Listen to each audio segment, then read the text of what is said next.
Dan jangan underestimate bahwa perang tidak akan bergeser ke Indonesia. Nah, kalau perang itu bergeser ke Indonesia sekarang, sementara industri pertahanan kita tertidur, kita tuh kalah sebelum perang. Kemenhan adalah third in command. Kalau di Indonesia ya, disebut third in command itu adalah komando ketiga. Kalau ada apa-apa sama RI1, itu di Indonesia bukan GRI dulu, tapi keterwakilan. Threat analysis itu adalah penentu dari arsitek tadi. Nah, setelah arsitek itu ada, dapat industri pertahanan ini bekerja. Selat Malaka tuh bagi kita bukan ancaman dan bukan opportunity. Padahal ya, itu 100.000 kapal yang lewat per tahun ya. Sampahnya dibuang itu laut kita jadi rusak, karang kita jadi rusak, ikan kita jadi rusak. Terus kita nggak cakep lah gitu. Perang bagi Amerika adalah costly atau mahal. Tapi perang bagi Rusia adalah profit. Kalau kita ingin damai, kita harus bersiap untuk perang. Dan untuk perang, salah satunya kita harus bersiap dengan industri pertahanan yang mumpuni saat ini juga.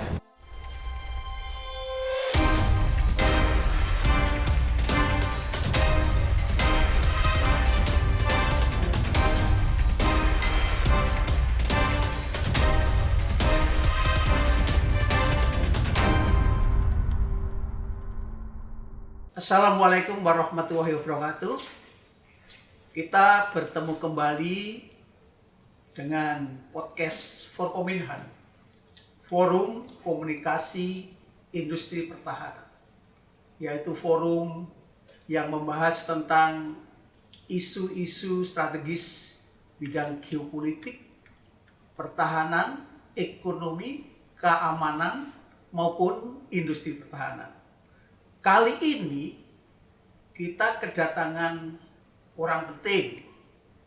Beliau adalah Bapak Mardigu Wowik. Siap. Salam kenal, terima kasih sudah diundang. Selamat datang Pak Mardigu, yang juga terkenal ataupun lebih dikenal juga dengan Bapak Bosman Mardigu. Siap. Ya. Para pemirsa sekalian, beliau adalah tidak asing lagi di dunia media maupun di dunia nasional, karena beliau adalah ahli di bidang keamanan, sebagai ahli di bidang ekonomi, perbankan, maupun sekarang juga menjadi staf ahli di bidang intelijen, maupun sebagai pengajar di institusi penting seperti BIN, Kopassus, dan sebagainya. Pak Mardigu, topik kita hari ini adalah urgensi membangun industri pertahanan Indonesia di era geopolitik Ya, Pak. Jadi apa dunia. istilahnya? Industrial Military Complex Indonesia. Oh iya. Oke. Kita saudara sudah punya undang-undang, Pak, awalnya. Gitu ya? Iya. Waktu itu undang-undang kita, undang-undang nomor 16 tahun 2012. Itu yang mengatur tentang kemandirian, arahnya kepada kemandirian industri pertahanan. Betul. Dan kita sudah memulai. PTD itu sudah membuat pesawat FX, KFX sama ada IFX. PT PAL juga membuat kapal selam, sudah Pak. Aligoro itu sudah diluncurkan. Demikian juga Pindad sudah menghasilkan Anoa, kemudian juga Harimau. Nah, kemudian pada perkembangannya kan kita pada zamannya Pak Jokowi itu juga berkembang bahwa undang-undang itu juga pada undang-undang Cipta Kerja itu sudah berkembang pada pengembangan swasta juga boleh pada tier 1. Pada yang pertama itu tier 1 hanya BUMN. Tetapi ketika perkembangan itu swasta maupun PMA juga bisa masuk. Nah, kemudian sekarang ini yang jadi masalah adalah industri pertahanan yang pertama dikuasai ataupun ditugaskan kepada BUMN untuk menjadi tier 1 pada integrator pada tier itu ada perasaan tidak diperhatikan lagi, masih asik pada pengadaan-pengadaan yang sifatnya adalah pembelian. Menurut Bapak seperti apa? Oke. Jadi setiap kita itu harus sebenarnya ya, kalau bernegara itu kita harus punya seperti Pak Harto dulu, Repelita, jadi pembangunan 5 tahun, pembangunan jangka pendek, menengah dan panjang gitu ya. Nah, kita memang di 2012 udah ada undang-undang yang mendukung pertahanan nasional. Kita tahu bahwa kita cinta damai, tapi untuk damai kita perlu tool atau senjatanya. Seperti kita pertanyakan ke Bapak Presiden, saya berkesempatan berdiskusi dengan beliau langsung, kalau kita mau pacem atau damai, parabellumnya apa? Alat tawar kita apa? Gitu ya. Nah, alat tawar itu ya bisa kekuatan militer, kekuatan pertahanan, kekuatan kesatuan ini, dan tentunya untuk punya kekuatan itu, untuk parabellum itu, untuk bersiap untuk perang itu, ya harusnya nggak ada unsur impornya. Karena kita belajar dari sejarah bahwa negara-negara yang keamanannya bergantung dari luar, seperti negara-negara kawasan Teluk sekarang, begitu diserang Iran dia nggak bisa apa-apa, karena keamanannya bergantung dari negara lain, dari Amerika pada saat itu. Jadi dia harus beli, gitu ya, dia harus minta dukungan militer dan lain sebagainya. Nah, itu jangan sampai terjadi di Indonesia, dan jangan underestimate bahwa perang tidak akan bergeser ke Indonesia. Itu ya, itu dulu gitu ya. Nah, kalau perang itu bergeser ke Indonesia sekarang, sementara industri pertahanan kita tertidur, kita tuh kalah sebelum perang. Ini. Nah, jadi saya pikir saya harus mengingatkan kepada pejabat negara sekarang yang berkepentingan, karena Kemenhan adalah third in command. Kalau di Indonesia ya, disebut third in command itu adalah komando ketiga. Kalau ada apa-apa sama RI 1, itu di Indonesia bukan ke RI 2, tapi ke triumvirat. Nah, pada saat Menteri Luar Negeri, Menteri Dalam Negeri dan Menteri Pertahanan itu bergabung, maka komandonya ada di Menteri Pertahanan, ya kan? Berarti yang saya harus ingatkan adalah kita ini harus mengingatkan dari sisi negatifnya dulu, threat analisisnya dulu. Jadi kita tahu Amerika ini untuk berkuasa sebagai negara superpower dan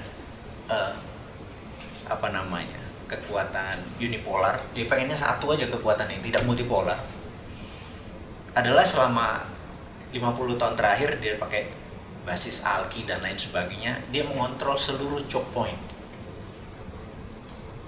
Dan kita udah bungok-bungok selama 8 tahun terakhir, but the best choke point adalah Selat Malaka, Selat Sunda. Dan kita nggak kontrol itu. Nggak kontrol atau nggak bisa kontrol, Pak? Kayaknya kalimat kedua yang lebih tepat.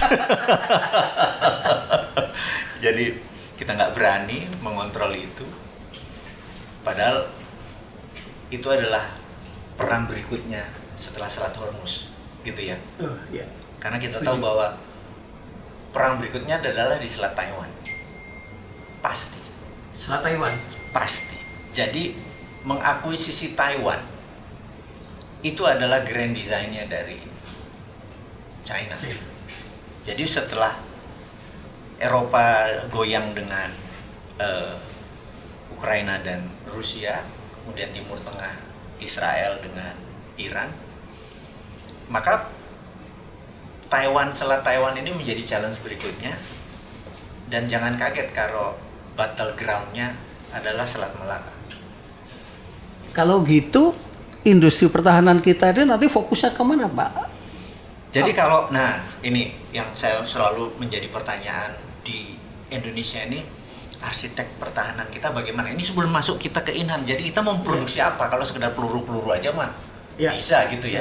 Tapi kalau kita salah desain, salah bentuk, jadi arsitek pertahanan kita siapa? Ini jadi departemennya siapa? Oh, di Kemhan, oke.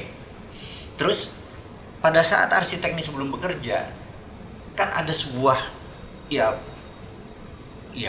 think tank gitu yang menentukan threat-nya nih tahun 2026 sampai 2030 begini, tahun 2030 sampai 2045 nih begini, sampai 2070 nih begini. Jadi threat analysis itu adalah penentu dari arsitek tadi. Nah, setelah arsitek itu ada, barulah industri Inhan ini, industri pertahanan ini bekerja. Nah, ini versi saya dulu, bahwa kalau misalnya kita nih, forum kita ini ditunjuk lah, tau-tau Pak Menhan dapat wangsit dari langit, dia bilang, wes aku nggak bisa pegang, ini tolong jadi think tanknya, gitu ya. Itu dalam segera kita bisa menentukan, karena threadnya mudah, saat ini sangat mudah kayak tadi, karena kita udah membicarakan thread. Maka bangunan yang akan kita bangun, kita buat kubah pertahanan nasional. Jadi kubah pertahanan nasional itu ya berarti kita menguasai radar, menguasai satelit, menguasai drone, laut, darat, udara ini ya. Jadi benda-benda dan industrinya ini dulu. Nah, untuk mendukung ini semua berarti chips kita harus kuasai, iya kan? Karena untuk menggali, kalau kita masih satelitnya beli, radarnya beli, terus counter itunya beli, ya selesai sudah. Kalau kita mau itu bisa nggak itu Pak? Saat ini tuh moment of greatness sebenarnya. Oh gitu. Jadi sebenarnya semuanya tuh sudah siap, karena kita tahu Pak Eko juga pernah cerita bahwa kita tuh sudah menyiapkan dari 2012 infrastruktur ini kita sudah menyiapkan. Ya semua prototipe udah kita siapkan kan. Berarti kan tinggal dimultiply, tinggal dianggarkan, tinggal difokuskan. Jadi itu barang, bukan barang itu dari langit loh ini. Barang itu sudah di sini, tinggal dimultiply, tinggal diperbanyak, tinggal dimagnify, tinggal diperbesar, gitu aja. Tapi ketika itu menjadi kebijakan kan harus long term kan Pak? Tidak harus. Aja, berarti harus lewat anggaran, kemudian lewat pemerintahan, sistem pemerintahan juga. Nah, yang jadi masalah kan seperti itu, ketika terjadi pergantian pemerintahan, pergantian kebijakan. Nah, khusus untuk ini apakah itu berlaku apa tidak? Nah, kalau pertahanan ini memang harus cross pemerintahan. Jadi kalau kita sudah memutuskan 2005 sampai 2050 ya harus nggak boleh. Iya, cuman bendanya nanti yang mungkin yang berbeda, tapi kebijakannya misalnya di buku putih pertahanannya Australia, di buku putih loh kita bisa baca. Iya. Orang tentara kita juga belajar di sana. Itu ancaman dari utara, itu Indonesia disebutnya. Benar nggak? Iya, betul. Tahu dong kita semua ini orang-orang pertahanan tahu. Tapi apakah di buku putih Indonesia ancaman dari selatan tuh Australia nggak pernah kita tulis? Itu kita bilang gimana sih? Bukannya kita ini harus define threat, harus menentukan threat baru menentukan kebijakan, benar nggak? Terus Selat Malaka tuh bagi kita bukan ancaman dan bukan opportunity. Padahal ya, maaf ngomong, itu 100.000 kapal yang lewat per tahun. Ya. Itu tainya ya emang tokainya dibuang di situ kan, sampahnya dibuang, itu laut kita jadi rusak, karang kita jadi ikan kita jadi rusak. Terus kita nggak charge apa gitu, nggak punya biji apa gitu untuk nge-charge itu semua gitu kan dari sisi laut. Alki udara kita dipegang Singapura, kok bisa saya bilang gitu. Bener gak? Ini negara kok nggak ada kedaulatan atas wilayahnya, atas ini semua, karena parabellum kita nggak ada, industri pertahanan kita nggak ada. Bener kan? Iya. Nah itu yang kita mau bengok-bengok. Wahai pejabat yang sekarang menjabat, masih cukup waktunya. Belum terlambat kan Pak ya? Belum terlambat, Okay. Sangat belum terlambat. Karena itu semua di periode sekarang ini harus kita ingatkan ya, karena kan kita kan mencintai merah putih ini kan, tulang kita ini segala macam udah NKRI. Cuman kita harus ingatkan bahwa ada satu industri yang juga akan mengurangi atau mensubsidi impor supaya kita nggak beli dolar terus, adalah industri pertahanan, harus dibangkitkan. Berarti punya perspektif yang tidak merugikan dong Pak itu? Sangat. Oh begitu ya? Sangat. Jadi kita swasta juga mungkin menurutku ya, nomor 1 drone kita harus kuasai. Drone? Iya. Dan saat ini ada mungkin 20 pabrik drone di Indonesia. Ya. Itu bisa dikaryakan. Tinggal urusan nanti dikasih peledak yang lempar, drone-nya balik, atau drone-nya jadi kamikaze. Kan cuma itu doang pilihannya untuk perang ya, untuk senjata perang ya. Gitu. Ya. Itu semua udah ready gitu. Itu saya bilang, jadi kalau udah kayak gitu kan kita nggak perlu beli mortir, nggak perlu beli granat. itu perangnya aja udah beda sekarang ini. Jadi sebenarnya tantangan itu sudah ada terjawab, kita sudah ada persiapan sebenarnya ya. Ya, sudah. Jadi semangat sebenarnya kita nih bernegara ini semangat.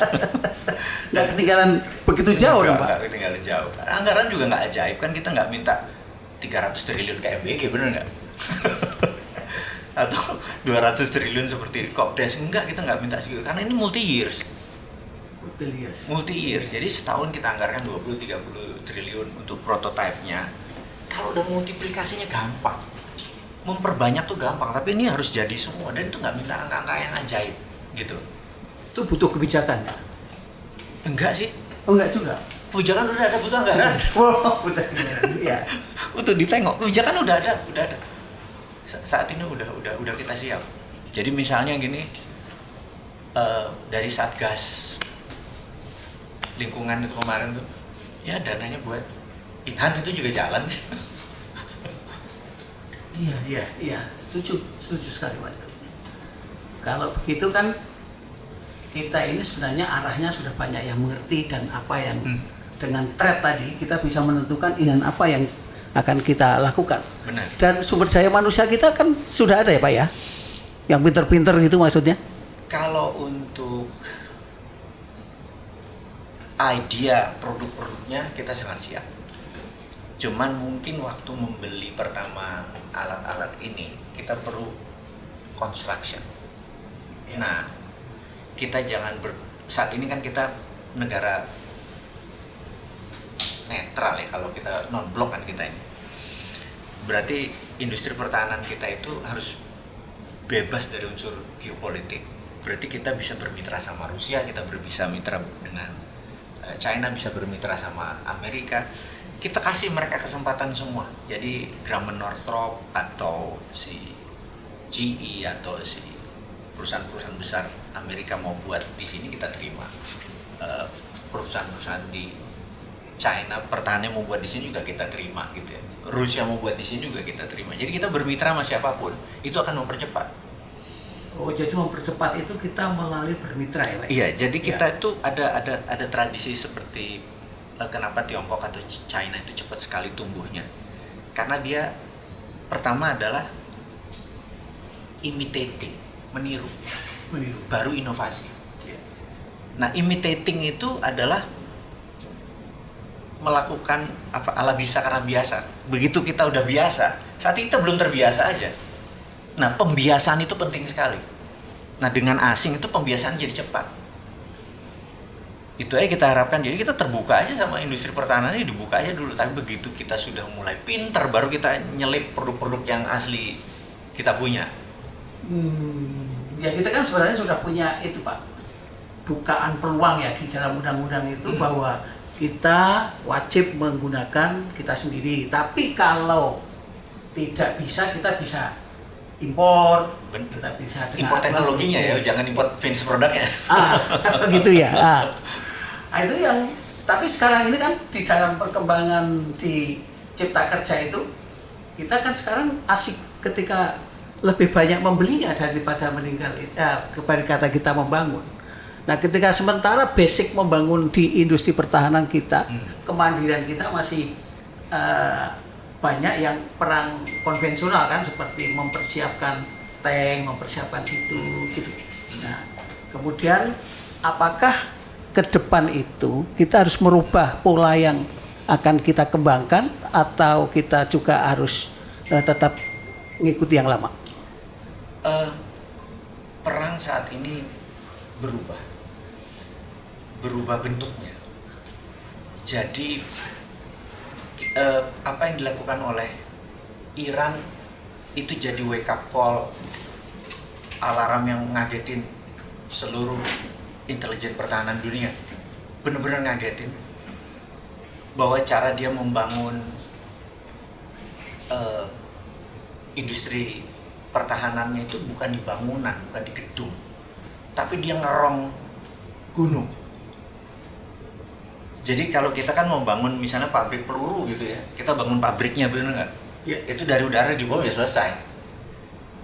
Tapi dia ngebangunnya tuh semua di di dalam gunung. Jadi gunungnya dibom ya tetap aja utuh. Jadi itu ngagetin, bener-bener yang gak kepikiran.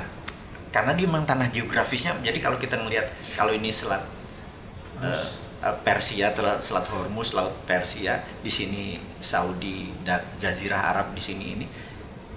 Emang ini gunung-gunung. Itu dan kita jadi pikir, oh kalau kita bangun industri pertahanan nggak bisa di tanah datar, bener nggak? Itu jadi, dan itu ngagetin Amerika, karena Amerika kan semua istilahnya roketnya ini, kalau di roket itu semua terbuka gitu. Tapi kita kan punya pohon-pohon mengikuti itu, atau kita melihat geografi kita, Pak? Gunung, kayaknya di dalam gunung kayaknya. Oh, gitu ya. Nah. Jadi gunung mana yang dipilih itu kan seni perang, benar nggak? Ya, jadi itu yang pertama bilang, waduh, itu yang mengagetkan yang pertama. Yang kedua adalah dia membuatnya dengan cepat, speed. Speed ya. Speed. Jadi kalau speed itu artinya dia menggunakan sistem manufaktur. Jadi ini cuma ngerjain A, yang ini ngerjain B, yang ini C, cuman itu dijahit gitu aja, jadi kayak conveyor gitu ya. Karena itu drone dia bisa buat 1000 unit seminggu. Itu drone segede pesawat ini, Pak. Bukan drone mainan itu. Bayangin. Sementara perangnya dengan Amerika itu membuat Amerika itu kehilangan lebih dari 60% amunisinya. Rudal Patriotnya, Tomahawk itu berkurang 60%. Dan untuk stok dia sama dengan sekarang, dia perlu waktu 5 tahun. Wih, begitu. Jadi Amerika ini kalah perang saat ini. Karena itu dia mau menghentikan perang dengan cara diplomatis dan lain sebagainya. Karena kalau diterusin, habis dia. Kalau habis, Taiwan dia nggak bisa defense. Jadi China dan Rusia selalu di belakang Iran agar nggak bisa nolong Ukraina, Amerikanya agar nggak bisa menolong Taiwan. Itu smart, Pak, taktik perangnya nih.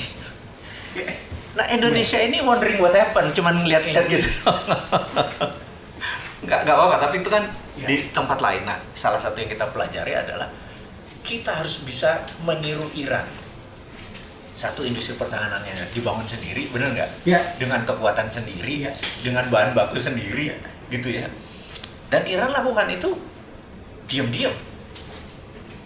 Kita pun industri pertahanan pasti kita bagi dua. Ada yang di permukaan, join dengan PMA dan AC. Ada yang shadow yang kita kerjakan sendiri. Nah, yang shadow kita minta Pak Menhan nanti bicara sama kita di forum tertutup. Yang ini kita ngomong di udara. Jadi itu sebenarnya yang kita harapkan dari Bapak itu. Bagaimana menggelorakan pentingnya industri pertahanan dan macam apa sebenarnya harus kita bangun, Pak Mardigu. Nah, ini penting bagi Indonesia ini, belajar dari dinamika geopolitik sekarang ini, ketika Amerika mengalahkan ataupun mengatur Venezuela, atau Amerika dengan Iran sekarang, atau Rusia yang secara konvensional nggak selesai menyelesaikan dengan Ukraina. Nah, Indonesia itu bisa belajar dari seperti apa? Jadi nomor satu, perang bagi Amerika adalah costly atau mahal, tapi perang bagi Rusia adalah profit. Begitu, ada. Jadi begitu perang sama Ukraina, itu harga gas naik 40%. Income-nya dia gas Eropa ya. Siapa yang berani matilah seluruh Eropa. Jadi dia profit. Begitu dia perang dengan Iran, kalau perlu berkepanjangan, agar minyaknya jadi $120. Dan setiap naik itu dia untung $10 billion. Setiap naik $1 dia untung $10 billion. Jadi sekarang ini dia sudah punya pipa di sisi timur, di dekat Vladivostok, 1 juta barel per hari. Produknya udah jadi. Jadi dia tidak, jadi supply untuk Indonesia, untuk China, untuk ini supply dari situ. Jadi udah nggak lewat Hormuz nih. Dan minyaknya Rusia lebih bagus dari Venezuela. Venezuela kental, sour dan lain sebagainya. Ini dia clean sebagus Timur Tengah yang cocok sama refinery di Indonesia. Jadi dia nyuplai dari sana. Jadi perang itu menguntungkan. Perang Amerika merugikan. Nah jangan sampai perang, Indonesia turun perang malah merugikan. Jadi costly, kita nggak kuat panjang. Iya. Belum perang aja sekarang kita, anggaran kita nggak terlalu kuat kok. Kalau perang, tekor langsung. Nah itu ada dua, jadi perang itu bukan senjata saja, tapi ada logistik, kekuatan supportnya ini. Ini dari mana? Itu pun harus dari dalam negeri. Jadi misalnya, kita harus berbasis nuklir tentunya. Nggak bisa berbasis fosil oil lagi. Kita punya bahannya. Harus bahannya kita punya, nyalinya kita belum ada. Itu hambatannya di mana kita kok tidak mengembangkan nuklir, Pak Mardhiko? Kalau bicara seperti itu, kita mundur sebentar, bahwa kita ini belum berdaulat sekali. Jadi misalnya IPTN dulu adalah fly by wires punya Pak Habibie, yang niatnya adalah untuk Indonesia punya kekuatan logistik antar pulau. Tapi Amerika tahu kalau Indonesia didiamkan bisa punya kekuatan udara seperti ini, Indonesia bisa jadi negara superpower.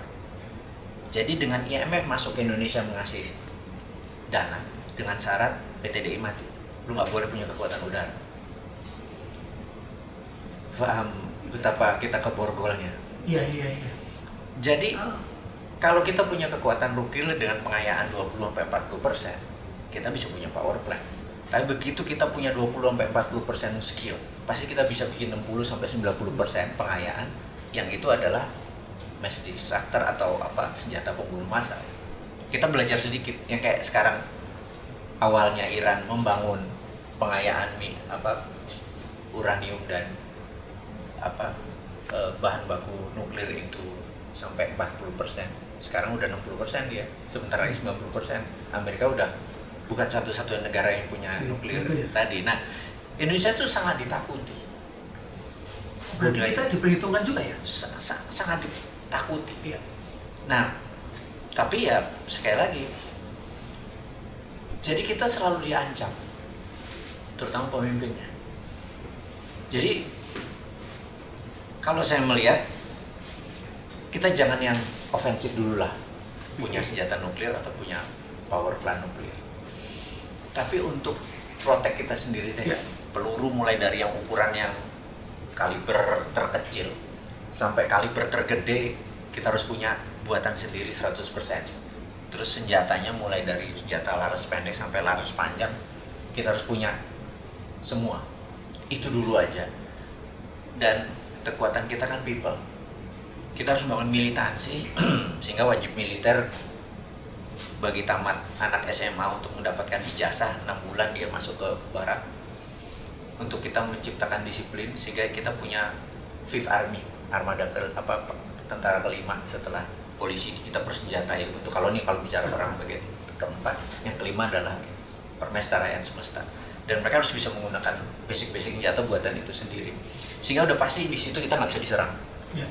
Kan untuk menolongkan sebuah negara nggak bisa lewat udara saja atau laut saja, pasti harus perang darat atau mengalahkan manusianya. Harus mengalahkan manusianya, benar nggak?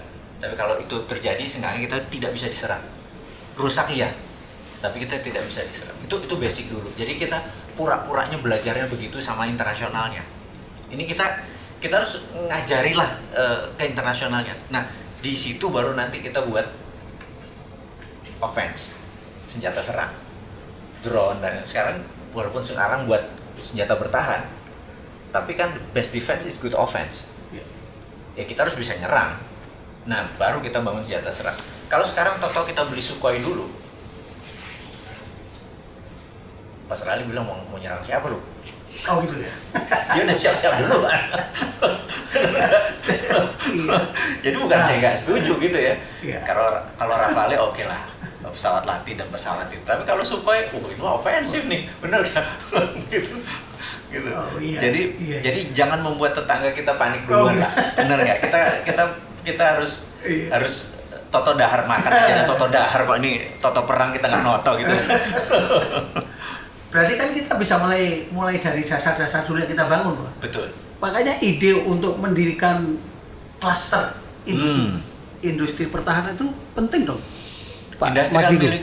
military complex itu memang per cluster. Jadi kita memang harus segera. Saya sekarang sebenarnya mengencourage bukan hanya BUMN Ya. atau BUMN pertahanan saja, tapi saya menyarankan untuk swasta masuk ke sana. Dan untuk swasta masuk, ya kalau pada saat tender itu ya harus dimenangkan. Ya begitu barang tuh ada, kita nggak boleh impor. Ya. Jadi apa istilahnya, domestic market obligation-nya harus kita pakai, bahwa pada saat peluru itu sudah buatan Indonesia, kita udah nggak boleh impor. Harus gitu ya. Harus. Nah, disiplin itu disiplin anggaran itu ya harus di Pak Menhan. Ya, itu di undang-undang juga mengatakan begitu, tapi kadang-kadang kita atau bangsa kita itu masih underestimate sama produksi kita. Gimana itu? Iya, wajar ya kita kalau kita nggak percaya sama bangsa sendiri, itu wajar. Oh, gitu. Karena kita masih menganggap belum ada pembiasaan. Siap. Tapi di sini harus ada salah satu chicken and egg ini, telur sama ayam ini harus salah satunya berkorban dulu. Ya. Yang harus berkorban adalah negara, menurut pemerintah yang harus berkorban dulu. Udahlah, beli produk lokal, macet tuh senjata, nggak apa-apa, bener nggak? Tapi beli aja dulu, harus dipaksa memang. Gitu. Bapak ini yang menggelorakan ini supaya industri pertahanan itu nggak mandek sekarang. Nah, Segera kita bunyi ini, gitu. macet tetap harus dibeli itu. Harus dikit harus boleh. Harus dibeli, betul. Ya. Itu Ya. kuncinya. Dan kita berharap pemerintah segera ya, maksudnya segera itu. Saya ini kenapa saya bilang segera? Ini penguasaan kita terhadap teritori kita, Selat Malaka, Laut Natuna Utara. Saya tuh nggak mau sebut Laut Cina Selatan. Gua harus Natuna Utara, gitu ya. Itu sudah urgent. Udah urgent. Jadi udah sebenarnya udah now tuh udah now. Jadi kita memang harus sudah siap perang untuk dua wilayah itu. Itu rawan ya? Rawan diambil orang itu. Rawan dikuasai. Jadi usul saya adalah pertama kita harus membangun selat Singapura. Kita bangun jembatan 14 km dari Batam ke Singapura. Itu penting untuk apa itu? Itu penting untuk kontrol di bawahnya. Oh begitu. Karena di bawahnya kan semua lewat sana kapal-kapalnya. Oh Jadi itu. kita bisa langsung ngeradar. Jadi bukan hanya untuk orang cepat lewat, tapi bisa untuk kontrol itu ya? Bisa kontrol di bawahnya. Terus kita harus buat jembatan Selat Sunda itu sekitar 37 km agar jadi saat ini Selat Sunda itu biayanya sekitar 300-an triliun 1 tahun MBG. Benar. Dan itu udah jadi Selat Sunda. Iya. Yang mana kapal perang Amerika di Seventh Fleet Armada ke-7 yang berpangkalan di Okinawa, yang mengontrol mulai dari San Diego sampai Diego Garcia, itu dia nggak mungkin lewat Selat Malaka kapal perangnya, dia pasti lewat Selat Sunda. Jadi dari dulu dia nggak mau ada jembatan di atas itu. Oh begitu, makanya gagal terus rencana itu ya? Iya. Jadi sekarang gua nggak mau tahu alasan kita untuk ekonomi, karena saat ini udah berhari-hari transportasi itu stuck di sana, Ya. sehingga biaya distribusi itu 25%. Kalau itu ada Selat Sunda, mulai dari kereta api sampai itu segala bisa nyebrang, itu turun jadi 15% biaya logistik dan distribusi. Itu Indonesia langsung 8%, bukan Indonesia, Jawa dan Sumatera itu growth-nya langsung 8%. 8%. Growth, dan itu merupakan 80% GDP Indonesia. Jadi dengan satu batu kita bilang sama internasional, Ya. ini untuk menaikkan ekonomi Indonesia. Padahal itu mengontrol kekuatan kita ya? kekuatan kita juga. Nah, kan nggak aneh angkanya. Iya, masih terjangkau dong. Masih terjangkau, angkanya nggak aneh. Kalau yang Singapura malah kita 50-50 apa Singapura. Singapura saat ini udah nggak bisa berkembang. Jadi dengan adanya bekerja sama-sama Batam, dia jadi expand. Karena kalau nggak dia bangun ke Johor. Sekarang gede-gedean dia bangun di Johor, kenapa nggak Batam dia bangun? Padahal Batam lebih strategis bagi Singapura. Iya. Gitu ya. Kalau perlu Batam kita kasih kayak Hong Kong aja, dah 60 tahun dikelola sama Singapura, habis itu ntar 60 tahun balik lagi. Itu jadi Hong Kong itu. Tapi kan nanti orang Indonesia bilang nggak nasionalisme. Itu yang akhirnya jongkok. Kita harus nyerang. gitu, karena kita belum tentu bisa membuat Hong Kong dalam 60 tahun dari sekarang. Ya. Habis waktu tahun 97 Hong Kong dibalikin ke China, itu dulu dibilang bodoh China dinasti King itu yang waktu yang menguasai, yang memberikan 100 tahun kepada Inggris itu dibodoh-bodohin. Sekarang mereka baru sadar, mereka dapat aset segitu gede gratis. Bener gak?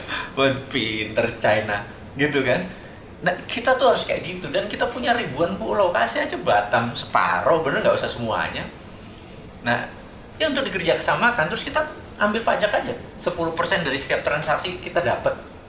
Jangan-jangan 50 billion dolar yang datang dari begituan doang untuk APBN kita gitu ya. Itu kreasi-kreasi seperti itu, dan bangun industri pertahanan di situ. Ya.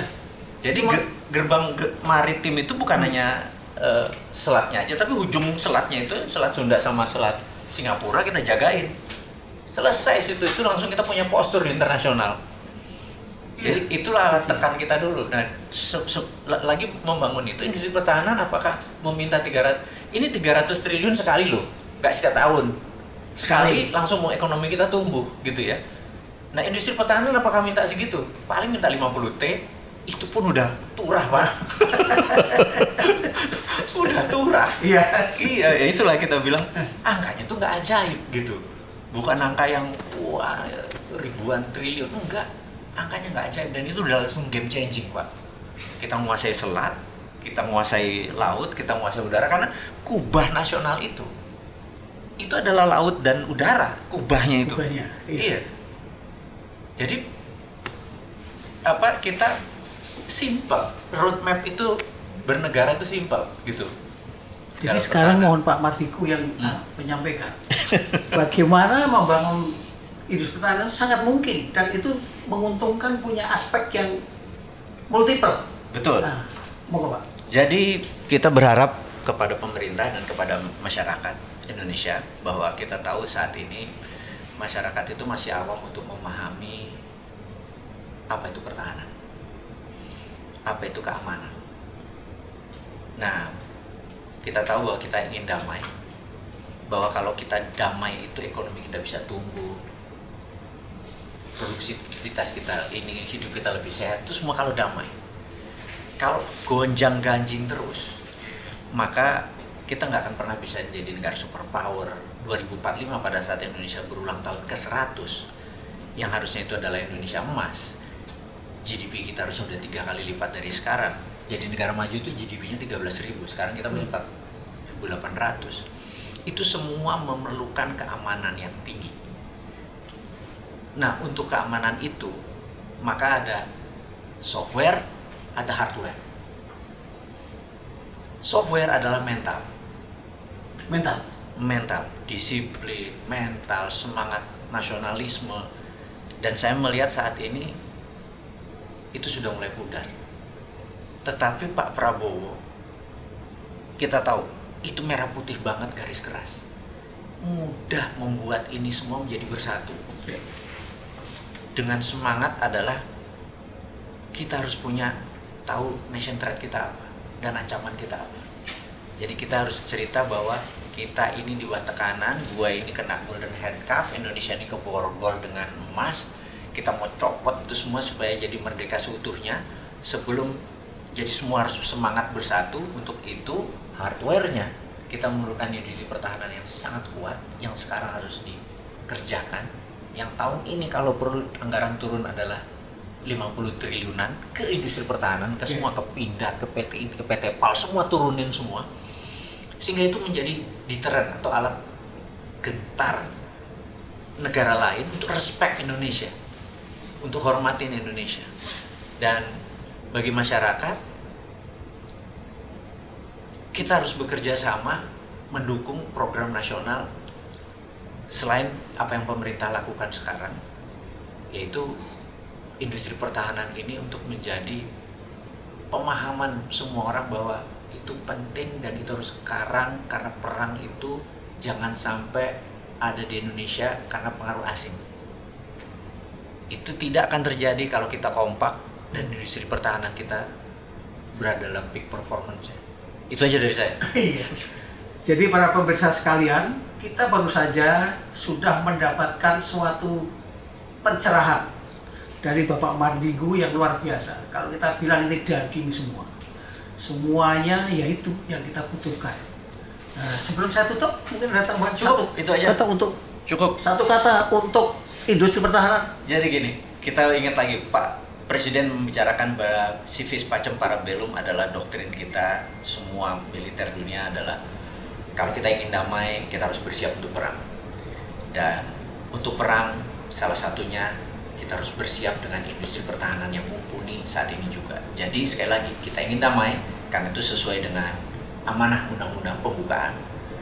Dan itu adalah hak segala bangsa. Dan untuk mempertahankannya dan untuk memperjuangkannya, industri pertahanan lokal 100% kekuatan lokal itu adalah tulang punggungnya. Terima kasih Pak Mardigu, luar biasa. Luar biasa, sungguh. Terima kasih. Wassalamualaikum warahmatullahi wabarakatuh.